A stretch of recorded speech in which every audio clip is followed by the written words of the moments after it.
So finally যেরকমটা বলেছিলাম, Florence থেকে আমরা এই মুহূর্তে ভেনিসে এসেছি। এবার ভেনিস থেকে আমাদের বাস আছে, তাতে করে আমরা লুবলিয়ানাতে গিয়ে পৌঁছবো। তো চলুন সেখানে যাওয়া যাক এবং গিয়ে সরাসরি আপনাদের সাথে দেখা হচ্ছে। সো ফাইনালি আমরা লুবলিয়ানার বাসে উঠে পড়েছি। এবার ভেনিস থেকে আমরা সরাসরি লুবলিয়ানা যাচ্ছি।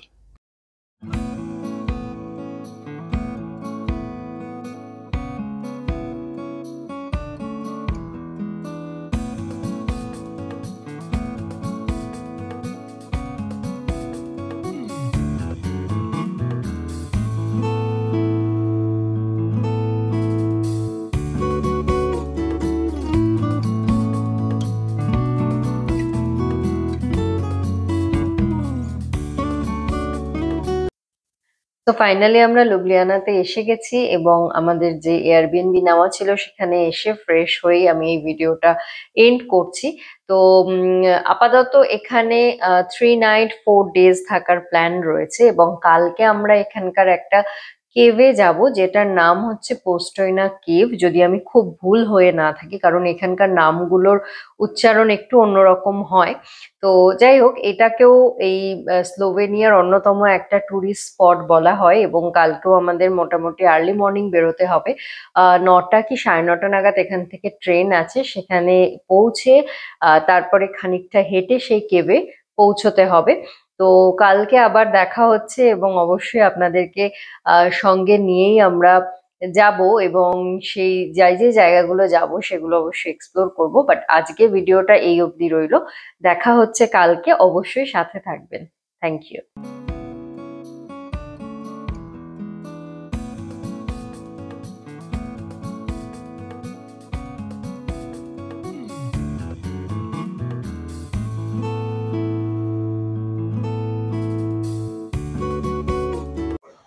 সো ফাইনালি আমরা এই স্টেশনে চলে এসেছি, পোস্তয়না স্টেশনে। এখান থেকে আমাদেরকে সেই কেভটায় যেতে হবে, যেটার কথা আমি কালকে আপনাদেরকে বলেছিলাম। আমাদের ট্রেন অ্যাকচুয়ালি বেশ খানিকক্ষণ লেট ছিল, প্রায় 45 মিনিট থেকে 55 মিনিট মতো লেট ছিল, তো যেই কারণে আমাদের কেভের টিকিটটাকেও কিছুটা পিছোতে হয়েছে। তো ফাইনালি আমরা এখানে এসে পৌঁছেছি। এবার এখান থেকে আমাদেরকে প্রায় 20 থেকে 25 মিনিট মতন হেঁটে সেই কেভে পৌঁছতে হবে। তো চলুন যাওয়া যাক। তো আপাতত আমরা স্টেশন থেকে নেমে কেভের উদ্দেশ্যে যাচ্ছি, রওনা দিয়েছি। রুট অ্যারো দেওয়া রয়েছে, সেটা ফলো করে, প্লাস তার সাথে অবভিয়াসলি জিপিএস ট্র্যাক করে আমরা যাচ্ছি। এবং এই যে জায়গাটা দিয়ে যাচ্ছি সেই জায়গাটাকে দেখে অনেকটা ওই ছোট টাউনের মতোই মনে হয়েছে। এবং এই যে দেখতেই পাচ্ছেন যে দুধারে সুন্দর সুন্দর ছোট ছোট বাড়ি এবং রাস্তাঘাটও বেশ পরিষ্কার। তবে রাস্তাগুলো কিন্তু আপহিল ডাউনহিল রয়েছে, তো যার ফলে আমাদেরকে একটু কিছু কিছু সময়ে বেগ পেতে হয়েছে। তো এনিওয়ে, এইভাবেই আমরা আপাতত এখন পৌঁছচ্ছি কেভে। তো চলুন বাকি কথা আবার গিয়ে হচ্ছে। তো হাঁটতে হাঁটতে আমরা অলমোস্ট কেভের কাছাকাছি এসে গেছি, আর মোটামুটি 8 থেকে 10 মিনিট হাঁটলে আমরা কেভে পৌঁছে যাব। এই যে রাস্তাটা সোজাই একদম চলে গেছে কেভের কাছে। তো ওভারঅল এই রাস্তাটা কিন্তু বেশ সুন্দর, দেখতেই পাচ্ছেন। একদিক দিয়ে যেমন গাড়ি যাচ্ছে, মেইন রোড, আবার উল্টো দিকে কিন্তু বেশ ঘন জঙ্গল নেমে গেছে। তো সব মিলিয়ে রাস্তাটা দিয়ে হাঁটতে কিন্তু বেশ ভালো লাগছে।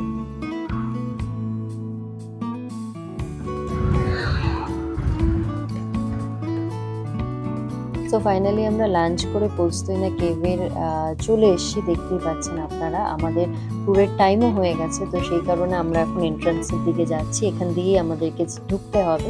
তো চলুন দেখা যাক কিরকম অভিজ্ঞতা হয়, সঙ্গে থাকবেন। তো দেখতেই পাচ্ছেন আমাদের ট্যুর শুরু হয়ে গেছে। এই যে ট্রেনে করে আমাদেরকে কেভের অলমোস্ট প্রায় মাঝখানে নিয়ে যাওয়া হবে এবং সেখান থেকে আমরা হেঁটে কেভটা দেখবো এবং তারপরে আবার ব্যাক করবো। এই যে পোস্তয়না কেভ, এটা সম্পর্কে যদি বলতে হয়, এই পোস্তয়না কেভটা প্রায় 25 কিলোমিটার লম্বা একটি কেভ। পিফকা নামক একটি রিভার, যেটা কিন্তু দুটো পাশাপাশি কেভকে কানেক্ট করেছে, সেই কারণে দুটো কেভকে মিলিয়ে এই কেভটা এতটা লম্বা হয়েছে এবং সম্ভবত এটা স্লোভেনিয়ার অন্যতম দীর্ঘতম একটা কেভ এবং ওভারঅল ইউরোপের যে সমস্ত দীর্ঘতম কেভগুলো রয়েছে সেগুলোর মধ্যে এটি অন্যতম। তবে 25 কিলোমিটার লম্বা হলেও সাধারণ মানুষের অ্যাক্সেস করার পারমিশন কিন্তু রয়েছে মাত্র 5 কিলোমিটার। এই যে ট্রেনটা করে আমরা এলাম, এই ট্রেনটা প্রায় 3.5 কিলোমিটার কভার করে, যেটাতে করে আমরা কেভটা দেখেছিলাম। বাকি 1.5 কিলোমিটার আমরা কিন্তু এখন পায়ে হেঁটে এক্সপ্লোর করছি।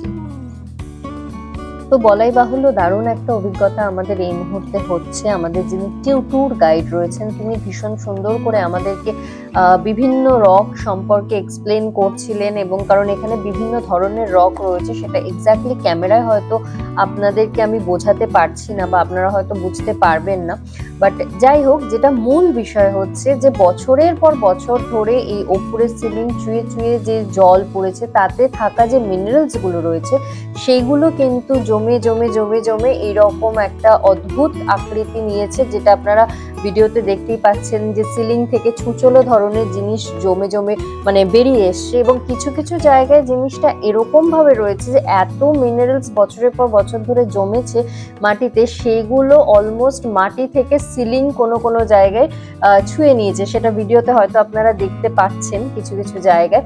সো সব মিলিয়ে যেটা বলবো একটা অসাধারণ অভিজ্ঞতা। এবং আরেকটা জিনিসও বলতে চাই, সেটা হচ্ছে যদি কেউ কখনো স্লোভেনিয়াতে আসার প্ল্যান করেন তাহলে অবশ্যই এই কেভটা ঘোরার কিন্তু একটা প্ল্যান করবেন, এটাকে কিন্তু অবশ্যই আপনাদের ট্যুরে ইনক্লুড করবেন, কেন কি অসাধারণ একটা অভিজ্ঞতা কিন্তু আপনাদেরও হতে পারে।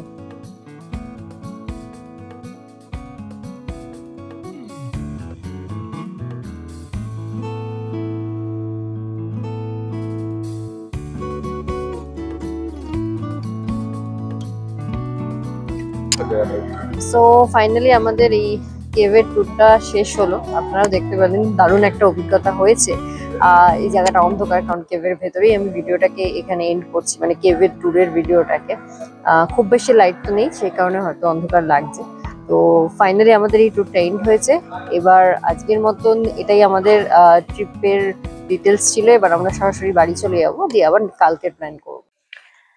সো হাই এভরিবডি, আমি যেরকমটা বলেছিলাম আপনাদেরকে গতকাল যে আজকে আমাদের লুবলিয়ানাতে থার্ড ডে, এবং আজকের প্ল্যান হচ্ছে হেঁটে যতটা পারবো এই শহরটাকে লোকালি এক্সপ্লোর করার। তো এই লুবলিয়ানা শহরটা বা রাদার এই স্লোভেনিয়া দেশটা ইটসেলফ খুব বেশি বড় দেশ নয়, সুতরাং এখানে যা যা টুরিস্ট স্পটগুলো মোটামুটি কাছাকাছি রয়েছে। এবং যেমন এখানে ড্রাগন ব্রিজ বলে একটা ব্রিজ আছে, তারপরে একটা সুপার মার্কেট রয়েছে, একটা ক্যাথিড্রাল রয়েছে। সো এগুলো যতটা সম্ভব পারবো হেঁটে এক্সপ্লোর করার চেষ্টা করব।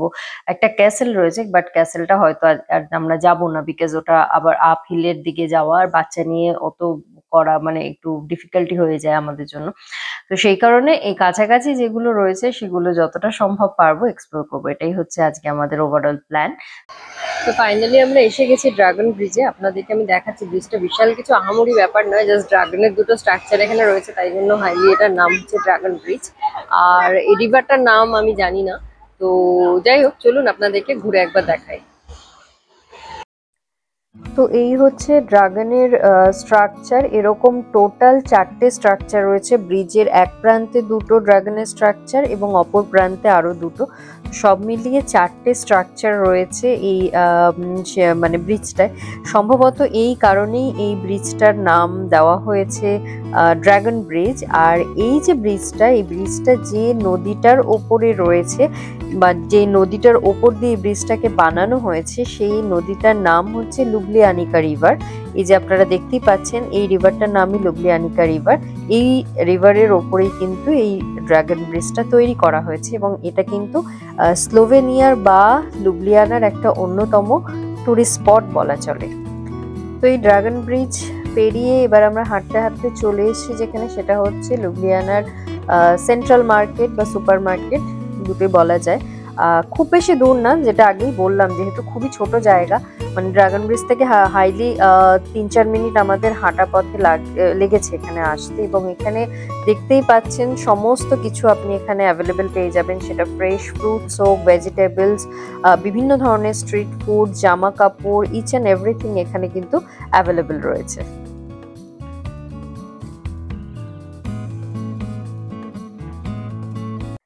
তো ঘুরতে ঘুরতে আমাদের লাঞ্চের সময় হয়ে গেছে, ঘড়িতে এখন প্রায় 1:30 বাজে। তো এই কারণে আমরা এখন লাঞ্চের জন্য এসেছি। দেখতেই পাচ্ছেন এই পুরো রাস্তাটা নদীর ধার দিয়ে গেছে, এবং রাস্তাটা জুড়ে পরপর বিভিন্ন রকমের রেস্টুরেন্ট রয়েছে। তো সেরকমই এখন একটা রেস্টুরেন্টে আমরা যাব, গিয়ে লাঞ্চ সেরে আবার বাকি জায়গাগুলো এক্সপ্লোর করব।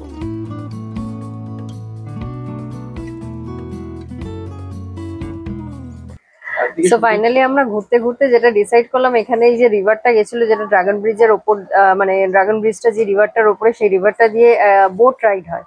তো বোট ঠিক বলবো না, ছোট ছোট লঞ্চের মতন দেখতে পাচ্ছেন এরকম একটা বোট, মানে লঞ্চটার সাইজ আর কি। তো সেটার একটা মানে 45 মিনিটের একটা নদীর ওপর ট্যুর হয়। তো ফাইনালি আমরা ডিসাইড করেছি এটা করব। তো চলুন আপনাদেরকেও দেখাচ্ছি কিরকম দেখতে লাগে। তো দেখতেই পাচ্ছেন আমাদের এই লঞ্চের যে ট্যুরটা সেটা স্টার্ট হয়ে গেছে। অসাধারণ দেখতে লাগছে, ভীষণ সুন্দর জায়গাটা, এবং এই রাইডটা স্টার্ট হওয়ার সাথে সাথে দেখতেই পাচ্ছেন গুড়ি গুড়ি বৃষ্টিও পড়তে শুরু করেছে। তো সব মিলিয়ে দারুণ একটা অভিজ্ঞতা কিন্তু আমাদের হয়েছে। এই যে নদীটার নাম হচ্ছে লুবলিয়ানিকা রিভার, আর এই রিভারটাই কন্টিনিউ হয়েছে ওই ড্রাগন ব্রিজটা যে রিভারটার উপরে ছিল আর কি, সেটাই এই রিভারটা লুবলিয়ানিকা রিভার। এরপর পরপর পরপর ব্রিজ রয়েছে, এবং এই রিভারটা এই লুবলিয়ানা শহরের মধ্যে দিয়ে আর কি চলেছে, এবং এখানেই আমাদের বোট রাইডটা হচ্ছে। তো দেখতে থাকুন, আশা করি আপনারাও এনজয় করবেন।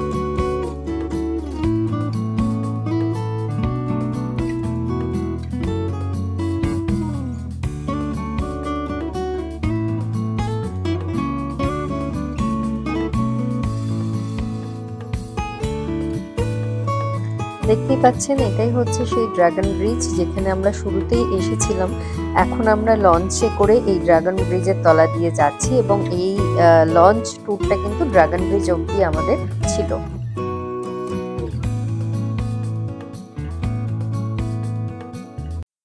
তো লঞ্চ ট্যুরটা সেরে আমরা হাঁটতে হাঁটতে নদীর ধার দিয়ে যেখানে এসছি সেই জায়গাটাকে লুবলিয়ানার সিটি সেন্টারই বলা চলে। দেখতেই পাচ্ছেন জায়গাটা বেশ জমজমাট, এবং খুব বেশি দূরও নয়। যেটা আমি বারবারই বলছি, যেহেতু শহরটা নিজেই খুব ছোট্ট একটা শহর, সেই জন্য একটা টুরিস্ট স্পট থেকে আরেকটা স্পটে যেতে খুব বেশি হলে হেঁটে 5 থেকে 7 মিনিট লাগবে। তো সেই রকমই আমরা নদীর ধার দিয়ে হাঁটতে হাঁটতে আপাতত সিটি সেন্টারে এসেছি। আমার পেছনে যে মূর্তিটা দেখা যাচ্ছে, এই মূর্তিটা হচ্ছে প্রেসারেন বলে একজনের মূর্তি, যিনি এই আপনার স্লোভেনিয়ার একজন বিখ্যাত কবি ছিলেন। তো তার নাম অনুসারে এই জায়গাটার নাম হচ্ছে স্পেসারেন স্কোয়ার। সো ফাইনালি ঘুরতে ঘুরতে এখন আমরা একটা চার্চের সামনে এসেছি, যেটাও কিন্তু লুবলিয়ানার একটা টুরিস্ট অ্যাট্রাকশন। এই চার্চটির নাম হচ্ছে সেন্ট নিকোলাস ক্যাথিড্রাল চার্চ। যদিও আমরা চার্চের ভেতরে ঢুকতে পারিনি, তাই বাইরে থেকেই আমরা দেখে গেলাম, এবং দেখতেই পাচ্ছেন অনেক টুরিস্ট এখানে এসেছি চার্চটা দেখার জন্য। তো ফাইনালি আমাদের লুবলিয়ানা ট্রিপটা এখানেই কমপ্লিট হলো। আমরা বাড়ি চলে এসেছি। খুব বেশি, যেটা আগেই বলছিলাম, যে খুবই ছোট শহর এবং টুরিস্ট স্পট গুলো খুবই কাছাকাছি, মানে 8-10 মিনিটের ডিস্টেন্সে ছোট ছোট স্পট গুলো রয়েছে। বাট ওভারঅল শহরটা খুবই সুন্দর, ছিমছাম গোছানো, আর রাস্তাঘাট খুবই পরিষ্কার, যেরকম হয় মানে ইউরোপের দেশগুলো। তো যাই হোক, এখানে আজকে আমাদের লুবলিয়ানা ট্রিপটা শেষ হলো। কাল আমাদের যেটা প্ল্যান সেটা হচ্ছে এখান থেকে সরাসরি আমরা ভেনিস যাব। ভেনিসে আমরা 2 দিন থাকবো এবং সেই জায়গাটা ঘুরবো। তো আশা করি আপনারাও এই ট্রিপটা এনজয় করেছেন। তো সরাসরি কালকে যাওয়ার পথে আবার দেখা হচ্ছে।